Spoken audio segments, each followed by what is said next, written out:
আচ্ছা, জানেন যে সারা দেশে প্রধানমন্ত্রী যে পদত্যাগ করার পরেই কিন্তু যে সারা দেশে শিক্ষার্থীরা বিভিন্ন কর্মসূচি পালন করছে। ট্রাফিক আইন থেকে শুরু করে যত ধরনের সমস্যা আছে, পরিষ্কার পরিচ্ছন্ন, তারপরে ধরেন আপনার সহিংসতা দূর, হাঙ্গামা ভাঙচুর, এছাড়াও যে সাম্প্রদায়িক যে ভাইদের উপরে যারা আক্রমণ করবে তাদের দূরসহ বিভিন্ন কাজ করছে কিন্তু এই আমাদের ছাত্রছাত্রীরা। এখানে বালিয়াডাঙ্গিতে আমরা অবস্থান করছি। এখানে দেখতে পাচ্ছেন যে আনসার এবং কি ফায়ার সার্ভিসের পাশাপাশি যে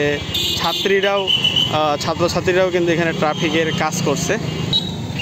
এই যে দেখতে পাচ্ছেন যে শুধু শিক্ষার্থীরা না, পাশে কিন্তু আমাদের যে আনসার সদস্য এবং কি ফায়ার সার্ভিসের সদস্য তারাও কিন্তু ট্রাফিক নিয়ন্ত্রণের কাজ করছে। আমরা আমাদের যে সমন্বয়ক আছে বৈষম্যবিরোধী ছাত্র আন্দোলনের, তারাও কিন্তু এখানে কাজ করছে।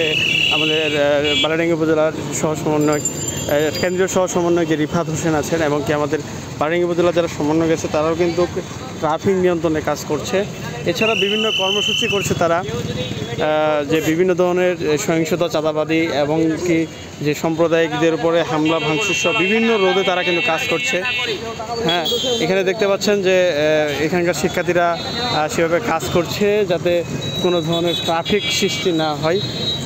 এখানে কিন্তু উপস্থিত করছি যে আনসার সদস্য এবং ফায়ার সার্ভিসের সদস্যরা তারাও কিন্তু এখানে মানে আপনাদের ট্রাফিক নিয়ন্ত্রণে কাজ করছে এবং কি সকলে সতর্ক করছে এবং কি হেলমেট পরার জন্য সতর্ক করছে, যাতে সকলে হেলমেট পরে পরবর্তী চলাচল করে এবং রাস্তার মিডিলে যদি কোনো ধরনের লোকজন গাড়ি থামিয়ে সেটিকে দুর্ভোগ সৃষ্টি করার করে সেটিও কিন্তু চেষ্টা করছে।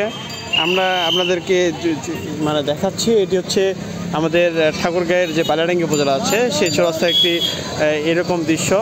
এর আগে হচ্ছে এটি নিয়ে তেমন ট্রাফিকে কাজ হইতো না। এক সময় যে বালিয়াডাঙ্গি উপজেলা বড়পাড়া ইউনিয়নের পরিষদের থেকে আনসাররা এটি নিয়ে একবার কাজ করেছিল। বর্তমানে এটি নিয়ে আপাতত কেউ কাজ করছে না, তবে আবার যে বাংলাদেশ যে বিভিন্ন জায়গা থেকে যে ট্রাফিক নিয়ন্ত্রণ সহ বিভিন্ন যে কাজগুলো আছে সেগুলো কাজ করার জন্য কিন্তু কাজ করছে। দেখতে পাচ্ছেন যে ছাত্রীরা এবং কি সমন্বয়করা যে আছে কোটা যে বৈষম্যবিরোধী ছাত্র আন্দোলনের তারাও কিন্তু কাজ করছে। আমরা এখানেই উপস্থিত হয়েছি এবং কি আপনাদের দেখানোর চেষ্টা করছি।